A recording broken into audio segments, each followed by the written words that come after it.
ang damdamin ng taong bayan. Kaya sabi ko, ako hinihiling ko lamang pagbitiwin si Boying Rimulya, si Director Matibag at saka yung isa pang Rimulya, si John Pic. Dahil ito yung mga tatlong tirador ng gobyerno na papapangit ng pamamalakad ng ating pamahalaan at nagbibigay sa kanya ng hindi magandang reputasyon. Ayan, sang-ayon po ba kayo? Anong reaksyon niyo po doon sa word na sumisira sa pamamahala ni Bongbong Marcos? Ano pong, ayan o, ang daming nag-iipon-ipon na. Ano pong masasabi niyo doon sa binitawan ni attorney? Kaya nga negative 27 na siya eh. Iintindihin niyo po yun na ang dami Mr. President, hindi po biro itong pinapakita ng taong bayan sa iyo. Taong bayan na yan. Sa amin, dadalawak ang rally para ipahatid sa inyo na ang taong bayan ay hindi na masaya. Nung Friday pa pala yan nagsimula eh. At lagi silang nag-iipon, so hindi ko alam to ayan pa yung mga damdamin pala ng taong bayan na hindi na maganda yung nakikita nila na nangyayari, lalo na yung ombudsman. Kita niyo naman kung sino yung mabilis na paglabas ng mga kaso. NBI Matibag, akala ko nga mag-a-appear ngayon eh. Inaabangan ko yung pagtatanong sa kanya, tatayo sa stand witness. Wala, bukas pa daw. Okay, hindi ko alam na ito pala may nag-iipon mga damdamin, nagpapahayag ng kanilang mga damdamin sa mga nangyayari. Pinamumunuan nitong si attorney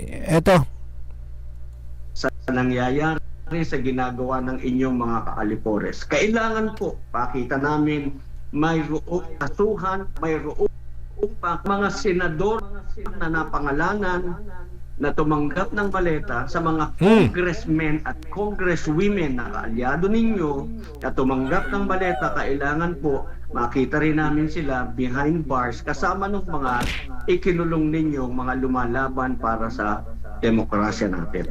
Opo, anong masasabi ninyo na... Tama, dapat hindi lang si Marcoleta, si Defensor at si Jinggoy ang makulong. Lahat din po ng napangalanan sa mali-mali iskandal, yung flood control. Tignan nyo, bakit nga po yung mga ibang napangalanan hindi na naimbestigahan, pinokus doon kaya BP at linagyan pa ng 92 days na doon na ituon lahat at anyong ginagastos ay umabot ng bilyon-bilyon. What if sana na itulong na lang nila sa taong bayan, bilyon-bilyon yung gagastusin pala, kukumputin eh. Sila din nagsabi, isang araw, 25 million.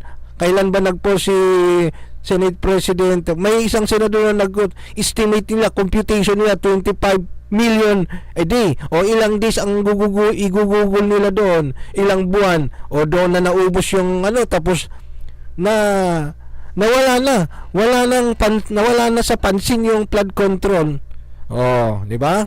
Ito yung sinasabi ni attorney talagang hindi na masaya ang taong bayan. Sa halip yung mga kongresista na nabanggit po ng mga dating sundalo ang ipakulong, ay may bago ngayon. Itong si Senator Alan Peter Cayetano naman po ay naaharap posible pong imbestigahan dahil nga daw sa issue ng SEA Games at maging itong flood control projects dyan daw po sa Taguig City. Yun nga ang pinupuntirya nila yung mga hindi nila kaalyado, no, para tumahimik. Ngayon, dahil sa gusto rin nilang pakialaman yung saligang batas na maliwanag na sinasaad, yung 24 at yung 16 gusto nilang pakialaman. Hindi ako maintindihan yung mga taong naniniwala pa sa kanila Hindi ba nila intindihan, niloloko lang sila ng gobyernong ito? Liwaliwanag ng saligang batas. Hindi po kami papayag na pakialaman ninyo yung 24 at 16 dahil yun po ay maliwanag na nakasaad sa ating saligang batas. There is no room for interpretation. Malinaw na malinaw po, 24. Wala pong sinasabi sa ating saligang batas na yung nasa ibang bansa at yung hindi makaboto dahil nasa ospital o nakakulong ay hindi mo nabibilangin doon sa denominator, doon sa constitution. Yan po ang malinaw na nakakagalit sa ating mga mamamayan na harap-harapan, akala nila hindi kumikibo noon, ngayon kumikibo na po. Kumikibo nagpaparamdam na. Kahit po ay nakita nyo naman ang takot, nakikita naman nila, daman-daman naman namin dahil ang harang sa Malacanang, meron ng container van, meron ng mga barbed wire na 7 layers yata yun. Mr. President, that is not going to protect you when the people does not want it anymore. Makinig po kayo habang may panahon pa. We do not like chaos. Yun, magandang warning to. Ang gusto lang po namin, patas-patasin ninyo yung mga pinangalanan, kasuhan nyo, ikulong nyo rin. Ayoko pong magpangalan dahil alam nyo naman po kung sino-sino na sila. Pinangalanan po sila ng Brave 18. Huwag po ninyong gipitin yung Brave 18. Kinakasuhan ninyo para tumahimik, kinakasuhan ninyo para hindi na magsalita, para matakot. Hindi po ito demokrasya. Ito po isang example pa, with your kind indulgence. Yes, sir. Go ahead. Napakasama po yung ginawa ninyo kagabi. Maraming tao dun sa rally. May nagpadala po ng 2 bus na lugaw para man lamang panuwid gutom ng mga nagrarally. Ano po ang ginawa ng tauhan ninyo? Hinuli yung bus. Hinuli yung bus para hindi makarating yung pagkain doon sa rally. Taka nakakita ng bus, sabi kulang daw papel. Hinanapan ng diferensya. Dinala sa kung saan. Tapos nung pinayagan, wala ng tao, wala na. Nag-alisan na yung mga tao. Nasayang yung pagkain. Natikis ninyo yung mamamayan na para magutom dahil nagrally, dahil pinapahatid sa inyo ang kanilang reklamo, ang kanilang pinapahatid sa inyo ang kanilang damdamin. Hindi nyo ba gusto yan? Tahimik na ipinararating sa inyo, ayaw po namin ang nangyayari. Opo. Attorney, bago ko lang ipasa kay partner Admar, sabi ni Senator Ping Lacson, nangangalap na po sila ng mga ebidensya at testigo para matiyak daw na makulong itong si Senator Alan Peter Cayetano.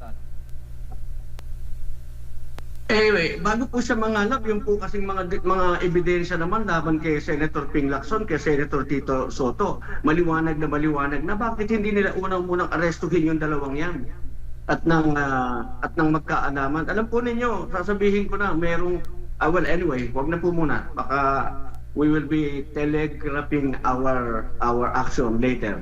Pero yan po si Ping Lacson at yan si Tito Soto, dapat po yan ang mga unang imbestigahan sa Senado at ikulong. Kasama po dyan yung mga tumanggap po ng maleta. Po yan si Erwin Tulfo, kasama rin po yan sa mga dapat. Sabi, wag na raw pag-usapan yung flood control. Sus Mariosep, lubog ang bansa.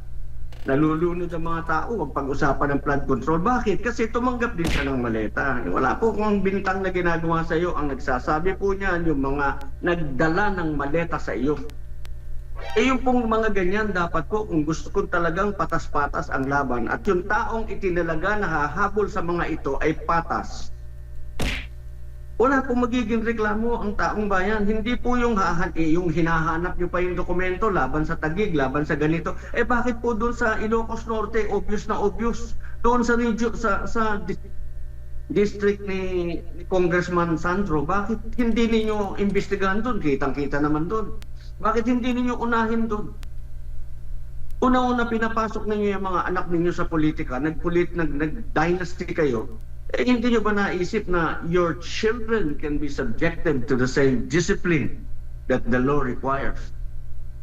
Mga political dynasty na yan, nanginginig na yan ngayon dahil ma-imagine mo, pinapasok mo sa politika yung asawa mo, yung anak mo, pagkatapos gayon, madadawi sa skandalo, makukulong. Can you imagine that? Hindi po patas. Yung po ang sagot ko sa inyong tanong na kayo nangangalap pa kayo doon sa ng ebidensya kuno doon sa Taguig, ng ebidensya kuno sa kung saan. Kayo po may ebidensya na ang linaw-linaw. Huwag po ninyong i-discredit yung mga witnesses, hindi nyo po papel i-discredit. Dapat po tanggapin ninyo, paimbestigahan ninyo, doon ninyo i-cross-examine, doon nyo ipakita yung weakness na sinasabi nyo doon sa kanilang testimony. Matali naman po yun Kung talagang walang ebidensya sa cross-examination, lalabas po yan. Pero gusto po namin ng patas na treatment. Huwag po ninyong patahimikan ng taong bayan, hindi po tatahimik ang taong bayan. Maniwala po kayo sa akin. Sa susunod na pagrarally ng UPI, mas marami po. At yung BBM resigner, nagulat din ako dyan yan ang feeling ng tao. Ayaw na ng tao sa kanya. Ang sigaw ng tao kagabi, kung nadinig ninyo, ang lakas. BBM Rizal, I cannot stop that. I cannot control that anymore. Yun na ang sentimiento ng tao eh. And you know, you can still turn the tide. Show us some justice, accountability. Hindi po ubra yung sinasalaulan ninyo atin sa ligang batas, hindi po ubra yan. Hindi po pwede, Mr. President, we are requesting, please listen to the people. There will be more, I assure you. More people, more places, and we are going to start to show this next time outside of the country, and you cannot control that. Itong rally po kahapon, nung umaga, hinarangan nyo ng kung ano-anong harang yung mga kalsada papunta doon sa rally venue. Hindi nyo rin po napigil ng tao, mas dumami. Kagabi, we estimate the people there to be about 20 to 25,000. Hindi po totoo yung 4,500. Yung mainstream media natin, nakakalungkot eh. Kaya ang tao ngayon, ang pinapakinggan na, SMNI Net 25. Yeah. Yung iba, Attorney, DW. Attorney Sedmar po ito, magandang